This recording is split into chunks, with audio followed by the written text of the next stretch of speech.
Hello guys and welcome back to another video. Today we're going to be checking out the Marvo KG972W keyboard that was sent over to me by Marvo themselves.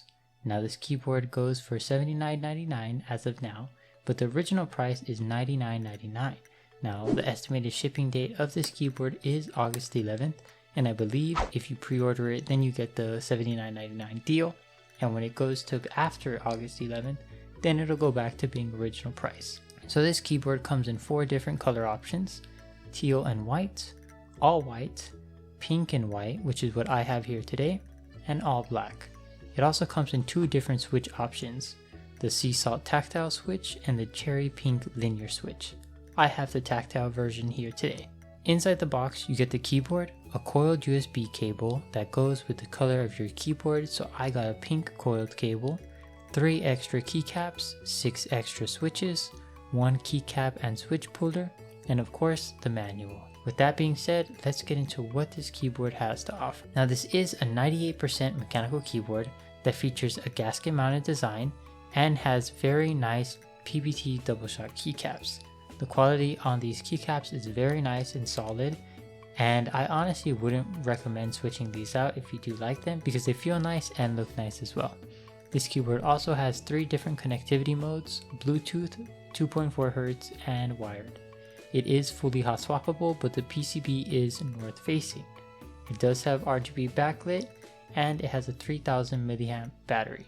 Now, when it comes to the plate of this keyboard, it doesn't actually say online what kind of plate it has, but I believe it is a polycarbonate plate because if you look at the keyboard here, it does not look like a steel or aluminum plate at all. Maybe it's a polycarbonate plate, but I am not too sure. This keyboard also comes with a sandwich silicone and switch pad, which basically goes in between the PCB and plate, and it also has foam at the bottom of the case. So when it comes to the foam department, you don't have to do anything.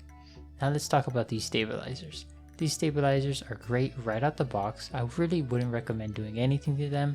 Unless you wanted to lube them, then go for it, but honestly, they're pretty great right out the box, so it's great for beginners.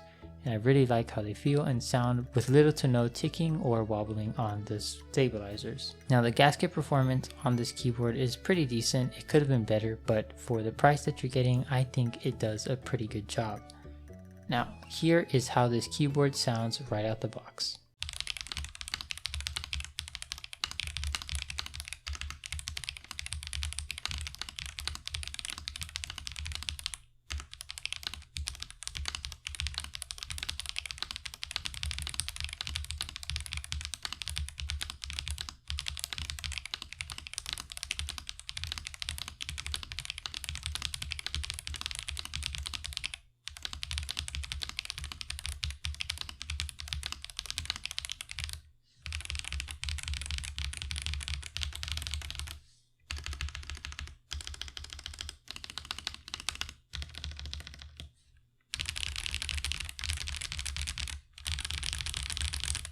Overall, it does sound a bit high-pitched and ticking.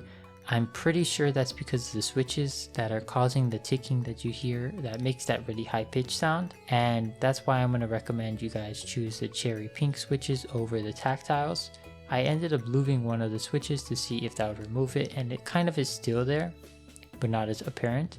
I even switched out the switch to make sure it was the switch and not the keyboard, and the other switch I put in didn't have this problem. So I believe it is the switches, so I probably would recommend you go for the linear switches, even though the tactile switches feel very nice. They just don't sound the greatest. Now when it comes to modding this keyboard, I probably won't do anything to it. I think it's good right out the box. I have no real complaints other than the fact that the switches aren't the greatest when it comes to the sound profile of them. But other than that, this keyboard is very well rounded, very solid right out the box, and I'd recommend this to anybody who is a beginner who wants to enter the hobby. Let me know what you guys think about this keyboard in the comments down below, and I'll be leaving a link to buy this keyboard in the description below as well. Other than that, I'll see you guys in the next video. Peace.